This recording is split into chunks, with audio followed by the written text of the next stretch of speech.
હડકવાની રસીના શોધક કોણ છે? આ ક્વેશ્ચન તમારી સ્પર્ધાત્મક પરીક્ષામાં અલગ અલગ રીતે પૂછાય છે. તો હડકવાની વાત હોય તો ખાસ તમારે યાદ રાખવાનું છે. જો 4 ઓપ્શન આપી દીધા છે. હરગોવિંદાસ ખુરાના છે, લ્યુએન હોક છે, લુઈ પાસવર છે અને એક પણ નહીં.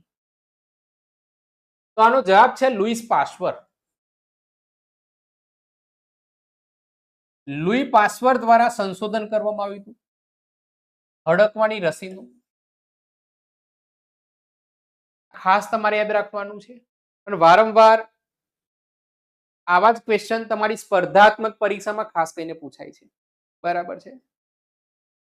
જેમને ફાધર ઓફ માઇક્રોબાયોલોજી તરીકે ઓળખવામાં આવે છે. ફાધર ઓફ માઇક્રોબાયોલોજી તરીકે ઓળખવામાં આવે છે. અને હડકવા રોગ એવો છે મિત્રો, બધાના મનમાં એક જ ક્વેશ્ચન થતો હશે કે કૂતરું કરડે તો જ હડકવા થાય. ન, એવું જરૂરી નથી કે કૂતરું કરડશે તો જ હડકવા થશે.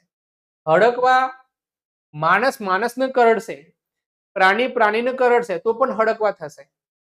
એટલે હડકવા ન થાય તે માટે હડકવાની રસી આપવામાં આવે છે. અને આ રસીનું નામ છે એન્ટી રેબિઝ વેક્સિન.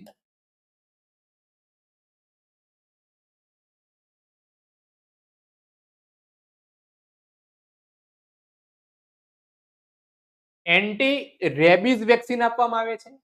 અને એન્ટી રેબિઝ વેક્સિન છે જેને આપણે ARV તરીકે ઓળખતા આવ્યા છે. આ રસી છે તે ખાસ કરીને PHC હોય એટલે પ્રાઇમરી હેલ્થ સેન્ટર અથવા તો સબ સેન્ટર અથવા તો CHC પર આપવામાં આવે છે અથવા સિવિલ ખાતે આપવામાં આવે છે. આ ખાસ યાદ રાખવાનું છે.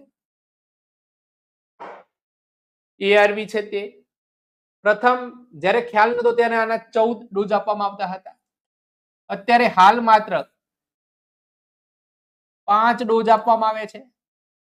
બરાબર, આ ખાસ યાદ રાખવાનું છે. ઘણી જગ્યાએ તો માત્ર 3 જ ડોઝ આપવામાં આવે છે. કેટલા? માત્ર 3 ડોઝ આપવામાં આવે છે. આ ખાસ યાદ રાખવાનું તમારે. ચાલો ત્યાર પછી આગળ